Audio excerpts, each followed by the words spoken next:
As Abike stepped into the quiet town, she felt a sense of renewal.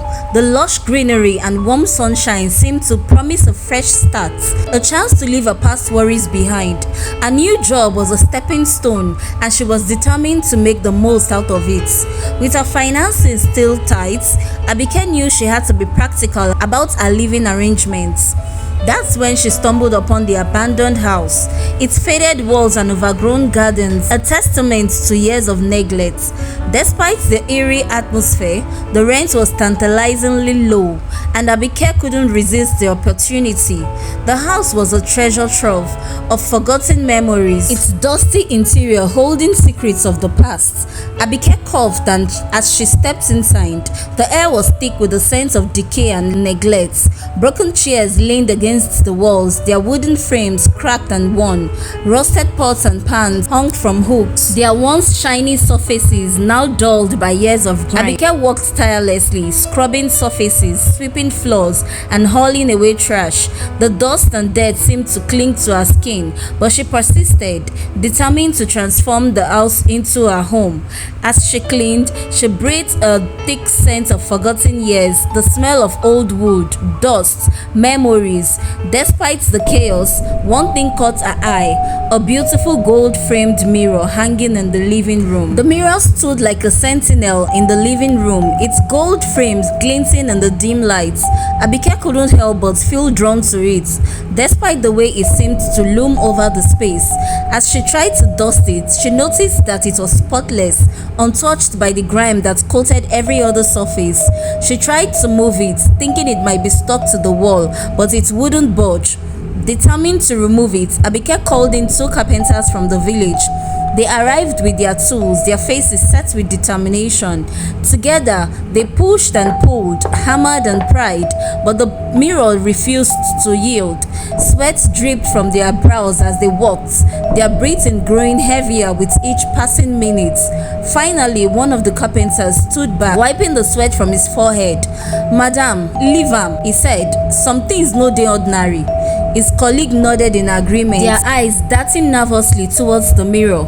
Abike laughed, thinking they were just being superstitious, but as she looked at the mirror, she felt a shiver run down her spine. There was something unsettling about the way it seemed to reflect the room, its surface gleaming like a still pond. She hesitated, wondering if she should indeed leave it all alone, but her curiosity got the better of her, and she decided to keep the mirror. Few days later, after Abike had finished moving in all her properties, strange things began to happen. At first, she saw the strange occurrences as mere coincidence.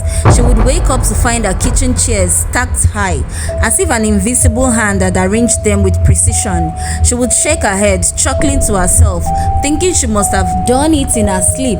But as the nights went on, the events grew more frequent and more intense. Doors would slam shut in the dead of the night, even when she was certain she had locked them. The sound would jolt her awake, her heart racing as she threw off the covers to investigate. And yet, when she reached the door, she would find no sign of forced entry or exit. It was as if the house itself was restless, shifting and creaking in the darkness. But it was the mirror that truly unsettled her. At first, it was just a glimpse, a flash of herself sleeping, standing, or smiling when she wasn't.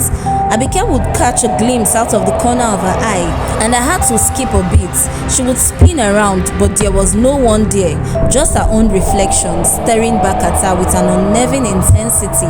As the nights wore on, the vision in the mirror grew more and more frequent. Abike would see herself walking through rooms she had never been in, standing in landscapes she had never seen before. She would see herself smiling, laughing, and whispering secrets to an unseen ear. And when she turned to look at her real self, she would feel a jolt of fear, for in those moments she wasn't sure which reflection was the real one. Laughter echoed through the halls, its source unknown. Abike tried to ignore it, but the sound sent shivers down her spine. Deciding she had had enough, she covered the mirror with a thick cloth, hoping to block out the strange occurrences. For the first time in weeks, she slept peacefully, the darkness of the covered mirror a welcome respite. But when she woke up the next morning, her relief was short-lived. The clothes was folded neatly at the foot of her bed. Abike approached the mirror cautiously, her heart racing. She saw a figure standing right behind her and spun around, but there was no one there. When she turned back to the mirror, the figure was still there, closer this time, its lips moving in a silent whisper.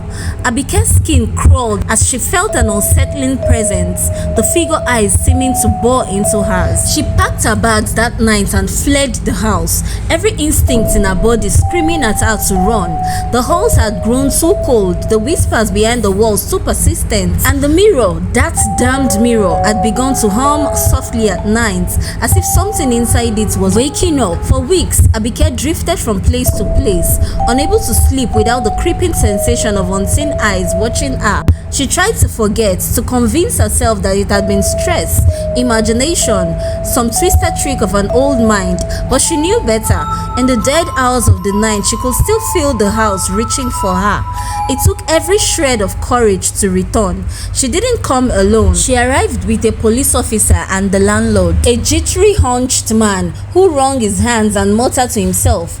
None of them really believed her. To them, it was just another abandoned property, another hysterical tenant. The front door opened under her touch. Dust and stale air rushed to meet them inside. The house was frozen in time, her coat still slung over the chair, the dishes crusted dry in the sink, a light still flickering in the hallway. Everything exactly as she had left it. Everything except the mirror, framed in heavy oak, its surface rippling slightly like a pond disturbed by a stone, and there, within the glass, stood three figures side by side, smiling. Two of the figures were distorted and strange at first glance, until Abike screamed in recognition. The first was Officer Jide, the taller of the two policemen. His features captured an eerie clarity. Beside him, the hunched figure of Mr. Lawal, the landlord, stared out with wide, terrified eyes. But the third figure was Abike herself, or at least it looked like her. Same weary eyes, same small scar above her left eyebrow, but the smile that twisted her double face was wrong, stretching wider and wider until it splits the cheeks unnaturally.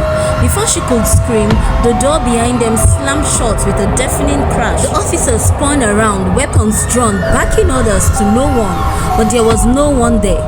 The house swallowed their voices, the air growing heavy and cold. Abike stumbled back, staring in horror as the figures in the mirror began to move, their hands pressed against the glass from the inside, knocking gently, insistently, as if asking to be let through. Officer Jide lunged forward, striking the mirror with his baton, but the glass didn't crack. Instead, it rippled under the blow, and from its surface, the tendrils of shadow lashed out, wrapping around his arms, his throat. He screamed once, a raw animal sound, before being yanked into the glass, his body disappearing without a trace. Mr. Lawal, the landlord, tried to run, fumbling with the door handle, but the shadows caught him too. He was dragged backwards, heels scraping against the floor, leaving long, desperate marks in the dust. His final pleading gaze met Abike's before the mirror swallowed him whole. And then there was silence. Abike stood frozen, the mirror now smooth and still once more. Three figures smiled out at her, and from the other side, Officer Jide, Mr. Lawal and herself, perfect, still, internal. The door behind her creaked open slowly, but when she turned, it wasn't the hallway she saw. It was darkness, endless and thick, like the mouth of something ancient, something waiting.